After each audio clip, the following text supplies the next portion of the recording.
ऊस उत्पादनामध्ये आमूलाग्र बदल घडवणाऱ्या पुण्यातील वसंतदादा शुगर इन्स्टिट्यूटची चौकशी होणार असल्याचं बोललं जात आहे। गाळप हंगाम बैठकीमध्ये राज्य सरकारनं याबाबतचा निर्णय घेतलाय। राज्याचे ज्येष्ठ नेते शरद पवार हे मागच्या 36 वर्षांपासून या संस्थेचे अध्यक्ष आहेत आणि त्यामुळे हे चौकशी प्रकरण चांगलंच चर्चेत आलंय। बघूयात।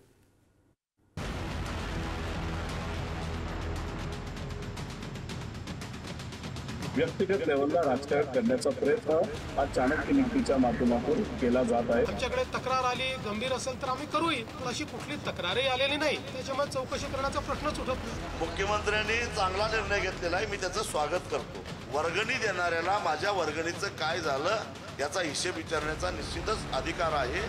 मुख्यमंत्री देवेंद्र फडणवीसांकडून शरद पवारांची कोंडी करण्याचा प्रयत्न सुरू झालाय का असा प्रश्न उपस्थित होतोय। कारण शरद पवार अध्यक्ष असलेल्या वसंतदादा शुगर इन्स्टिट्यूट सरकारच्या रडारवर आली आहे। वसंतदादा शुगर इन्स्टिट्यूटला देण्यात येणाऱ्या अनुदानाचा विनियोग होतोय का याची तपासणी केली जाणार आहे। तर चौकशी केली जात नसून इन्स्टिट्यूटसाठी ऊस उत्पादकांकडून 1 रुपया घेतला जातो त्याची माहिती साखर आयुक्तांनी मागितल्याचं मुख्यमंत्र्यांनी म्हटलंय। एका कुंडीला तर अडचणीत आणलेलंच आहे, दुसऱ्या कुंडीला अडचणीत आणण्यासाठी कदाचित हा जो काही मोर्चा आहे निवडणुकीचा तो बारामतीकडे दाव्याकडे वळवण्यात आलेला आहे। हास्यास्पद आहे। आम्ही त्यांना 1200 पुरावे देऊन सुद्धा इथं करप्शन झालंय, तिथं 5-5 हजार कोटी रुपये खाल्ले, त्या बाबतीत मात्र ते कुठेही काय करत नाही। भाजप फार वेगळ्या लेवलला चाललंय। व्यक्तिगत लेवलला राजकारण करण्याचा प्रयत्न हा चाणक्य नीतीच्या माध्यमातून केला जात आहे। वसंतदादा शुगर इन्स्टिट्यूटची कुठलीही चौकशी राज्य सरकारने सुरू केलेली नाही। वसंतदादा शुगर इन्स्टिट्यूट करता वर्षानुवर्ष 1 रुपया हा कापून घेतो, त्यामुळे जसं इतरांनी त्या पैशाचं काय केलं याची माहिती मागितली तेवढीच माहिती साखर आयुक्तांनी ही वसंतदादा इन्स्टिट्यूटला मागितली आहे। त्यामुळे विनाकारण वसंतदादा इन्स्टिट्यूटची चौकशी चालू केली। आमच्याकडे तक्रार आली गंभीर असेल तर आम्ही करूही, पण अशी कुठली तक्रारही आलेली नाही, त्याच्यामुळे चौकशी करण्याचा प्रश्नच उठत नाही। वसंतदादा शुगर इन्स्टिट्यूटला साखर संशोधनासह प्रतिटन ऊस काळावरती 1 रुपया निधी कपात करून देण्यात येतो। त्यामुळे मूळ उद्देशाप्रमाणे अनुदानाचा विनियोग होतोय का याबाबत साखर आयुक्तांच्या अध्यक्षतेखाली समिती स्थापन करण्याचा निर्णय घेतलाय। याबाबत तपासणी करून शासनाला 60 दिवसात अहवाल सादर करण्याचं बंधन घालण्यात आलंय।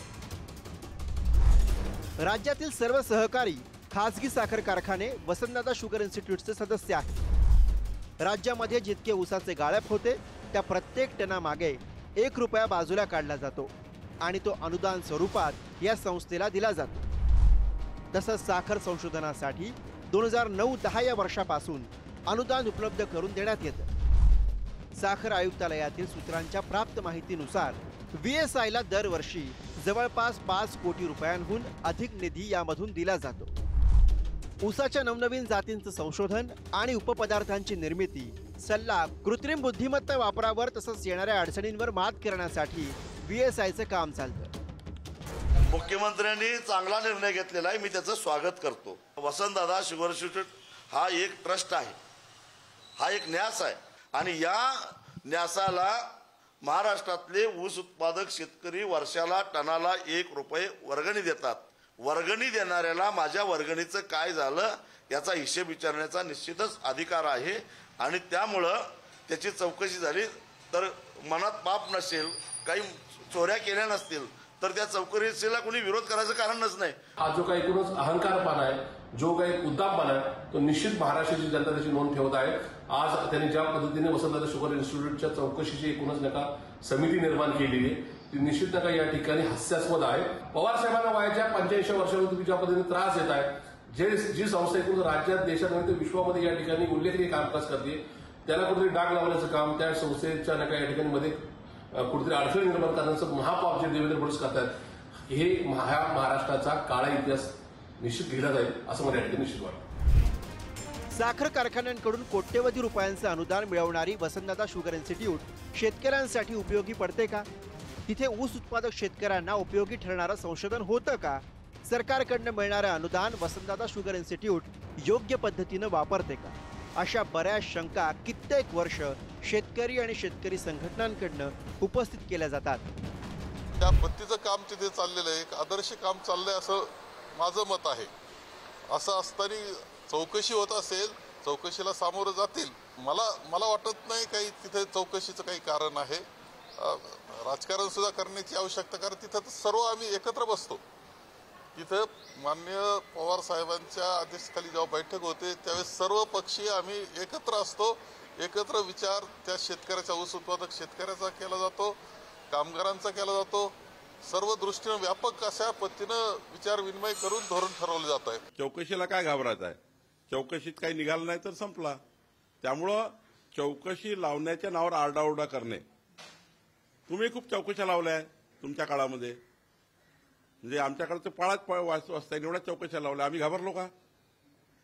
म्हणजे शरद पवार साहेब मुख्यमंत्री असताना, त्यानंतर काँग्रेसचे शासन असताना कुणाकुणावर चौकशा लावल्या? चौकशा काही जाणून कोणी लावत नाही, आणि देवेंद्र फडणवीसची तर मुळच लावत नाही. त्यांना चौकशामध्ये फार इंटरेस्ट नाही आहे.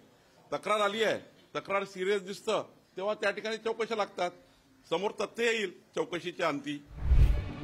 वसंतदादा शुगर इन्स्टिट्यूटच्या विश्वस्तांमध्ये बहुतांशी साखर उद्योगातील वरिष्ठ नेते कार्यरत आहेत. राज्याचे उपमुख्यमंत्री अजित पवार यांच्यासह मवियातील ज्येष्ठ नेते विजयसिंह मोहिते पाटील, माजी सहकार मंत्री हर्षवर्धन पाटील, काँग्रेसचे ज्येष्ठ नेते बाळासाहेब थोरात आणि जयंत पाटलांसह अन्य मान्यवरांचाही समावेश आहे. त्यामुळे स्थानिक स्वराज्य संस्थांच्या निवडणुकांच्या तोंडावरच ज्येष्ठ नेते शरद पवार हे अध्यक्ष असलेल्या वसंतदादा शुगर इन्स्टिट्यूटला टार्गेट केल्याचं बोललं जात आहे. बालाजी पोद्दार, पुढारी न्यूज, पुणे.